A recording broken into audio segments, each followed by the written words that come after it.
Okay, it's saying loading, so I'm gonna give it a minute so we don't miss anything. And we're live. Awesome. Hello, everyone. Facebook has thrown me for another loop. They have a new live platform. It's called Live Creator, I think. I can't see the name of it anymore, but it's different than what it used to be, and the creature of habit in me was like, what? I was not prepared for this. So we're a little bit, I like to do these at 2 Central. I know that it doesn't really matter because you watch it when you watch it. But again, the creature of habit in me. But this, it just didn't work today. So let me know if you are watching now. I am so excited to be talking today. We're talking about one of my very favorite subjects of all time today, and it is all about dream client attraction and working with people that you absolutely love working with, because there's literally no point in having a business if you are going to work with people that you don't enjoy working with. You may as well just go get a job, right? At least it has benefits, and you don't have to deal with any of the crap that comes with working with people who just don't vibe with you. And so, just like a little mini soapbox before we get started, this is why it's amazing that markets are saturated, in my opinion. You probably never hear anybody saying that. But a common complaint that I hear from people who are in creative industries and industries that have been around for a while is that it is saturated, and they're like, I don't know if there's even any room for me. Everybody already does this, or everybody already knows somebody that does this. And the truth is that it doesn't matter, because that means that you can literally only work with people that you truly vibe with. And if you don't vibe with somebody, then they can go find somebody else to work with, because there's plenty of you. So it's really amazing once you learn how to attract people who you truly love working with, which is what we're going to talk about today. So I'm going to wrap up that little soapbox, and we are going to move on. I have my notes on my phone today because this is a loaded topic. I get really excited about it, and I usually talk really fast and blaze through it, and then I forget half of what I wanted to say to make it really make sense for you, because I've been teaching this for a long time. So I've got my notes. I'm going to refer to them over and over and over again, because I want to make sure I hit every single point in this. So just bear with me. I'm not some TED speaker. That is not my zone of genius. And that's okay. And I'm also going to drink lots of coffee because I didn't get a lot of sleep last night. Okay, so today, what kind of spurred me to decide that today's the day we're going to talk about this particular thing is because last Friday, one of my clients sold her highest end package for $10,000. So before you go like, whoa, that's crazy, it is going to be paid out over 6 months. So, but she had a $10,000 contract day, which is huge for her. She knows that she's going to make $10,000 at minimum over the next 6 months. So that's really, really exciting. And the thing about that makes this super special is because this $10,000 package has been on her menu for 4 years. And nobody's ever bought it. And actually, she's never even pitched it, which is why nobody's bought it, right? But the thing is it's been on her menu. It was kind of like her pipe dream thing. Like, this is the very tippy top, offer that I have, and mostly people will land somewhere in the middle or on the lower end. That's just how business is done, right? It doesn't have to be. And so for her to go from having this offer that's been sitting on the shelf, if you will, for 4 years, to pulling it off and just getting a wild hair and saying, hey, I'm going to pitch this, and then somebody buying it, there was a lot that went on behind the scenes to actually making that happen. But I want to tell you, since debriefing with her and us kind of going back and forth, because as a coach, I can say, I see this and this is what I think happened, but she's the business owner and she really truly knows what it is. It wasn't just confidence. It wasn't just her getting really brave one day and saying, I'm just going to try this and see what happens. it was a lot more than that, and it was something that makes me even more excited than courage and confidence. And so we're gonna go over that today. Now, the thing that, sorry, I got distracted. This is why I can't have my phone, because it will distract me. So the thing that it was ideal client avatar. And I'm looking now to see like the eyeballs drop of people watching. Oh, there we go. Don't click off yet. Seriously. If ideal client is something that annoys you, if it's something that you feel like you've mastered and it doesn't work for you, if it is something that you just don't understand and you are tired of hearing coaches talk about it because you don't feel like it actually works, stop. Because I promise you have not been taught it the way that I'm going to teach it today. And I'm really excited because when this is mastered by my clients, everything changes in business. Seriously, when they really understand and master the concept of having an ideal client avatar is when things like what happened on Friday happen for my clients and then continue to happen over and over and over again. So if you've tried ideal client avatar, it hasn't worked for you yet, you haven't mastered it yet. And that's okay, because that means that there's room for growth and that there's hope that you can master it and then make it work in your business, okay?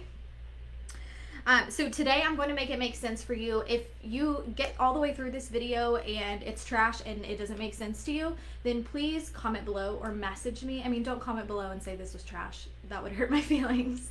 But comment below with a question, a specific question that you have, or shoot me a DM and just say, hey, you know, I still don't get it. How does this apply to my business? And I will be more than happy to take the time to really explain it to you, because once you get this, it's awesome. And that's the gist of it. So when you go to determine your ideal client avatar, I want you to think about who you want to work with over everyone else. Okay? This is your desert island client. Okay? This is, you know, somebody that if you had to just clone, like put them in a cloning machine and keep popping them out one after the other, you would be fine with working with the same type of person for the rest of your life. Okay? It doesn't mean that you have to. I don't think I have worked with my ideal client avatar to a T yet. I've got lots of people that have been similar since establishing and attracting my ideal client avatar, but nobody who's been a direct clone. Okay, so that's one thing that I want you to hear. If you need to stop this, if you're watching the replay and you need to stop this and rewind it and listen to that over and over again, then listen to it over and over again, because it doesn't mean that you are only going to work with this type of person ever. Okay, this just means that you know who is like your like Mount Everest of clients. Like, this is the type of person that would be absolutely perfect for your offer and a perfect fit for you to work with as a professional in a client relationship. Okay? Don't think about variations.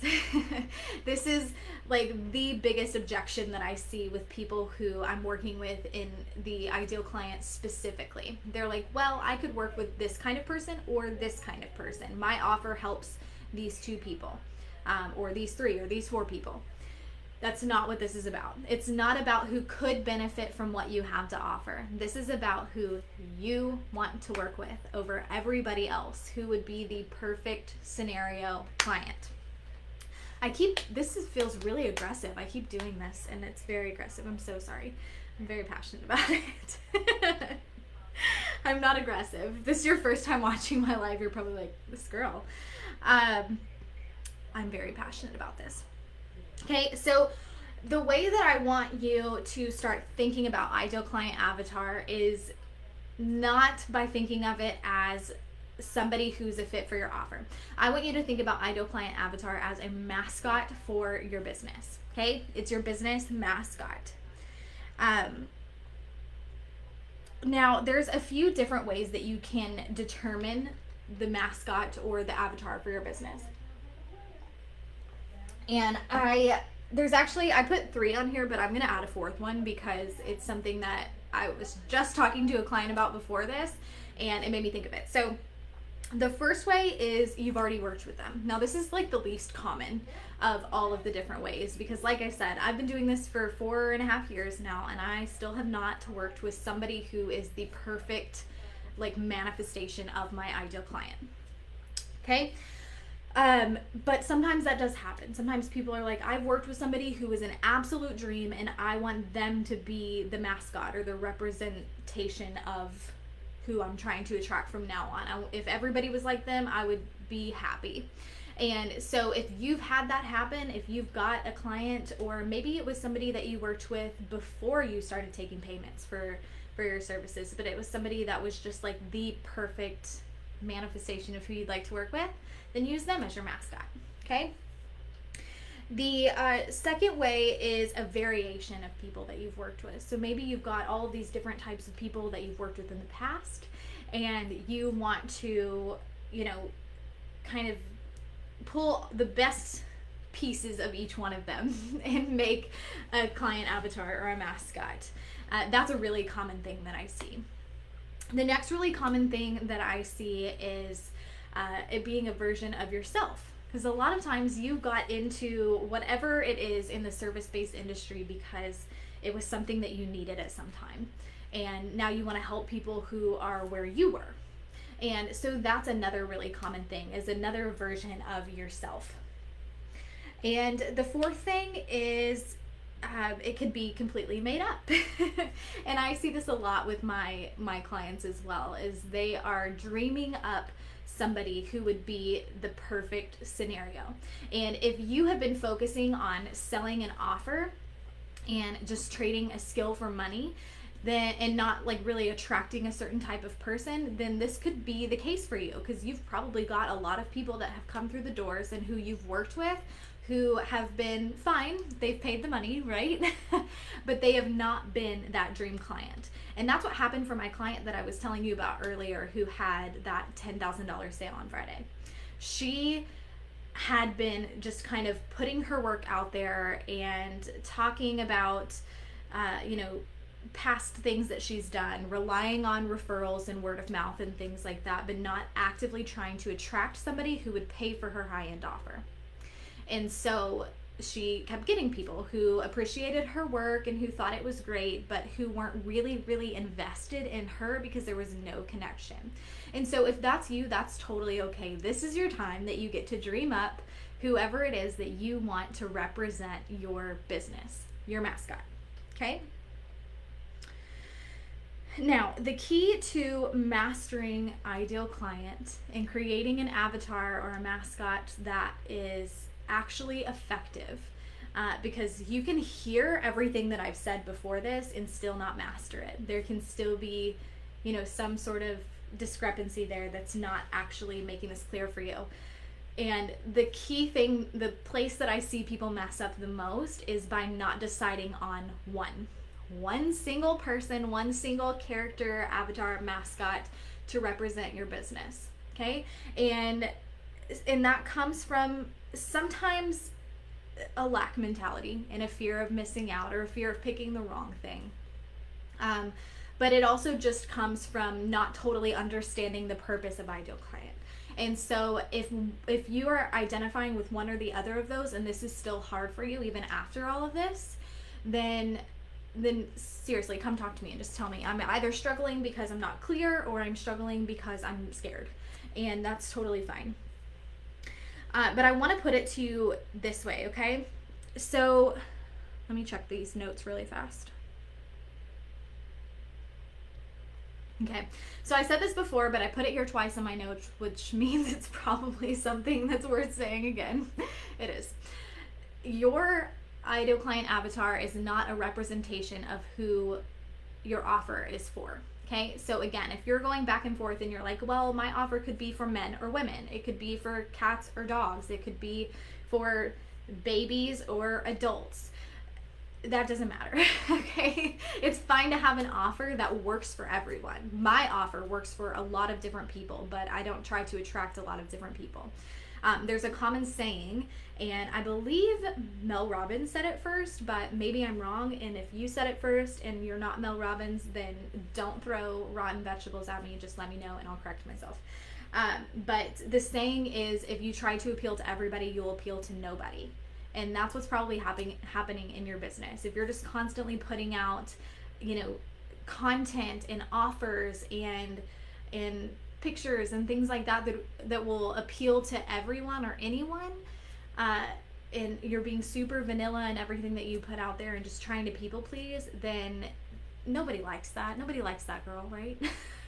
It's not fun to have somebody that you don't actually know where they stand on anything. It's not fun to have somebody around that you're just kind of like, what are you? Who are you? So it's important for you to know and be very, very clear on who you're here for and who you're trying to attract.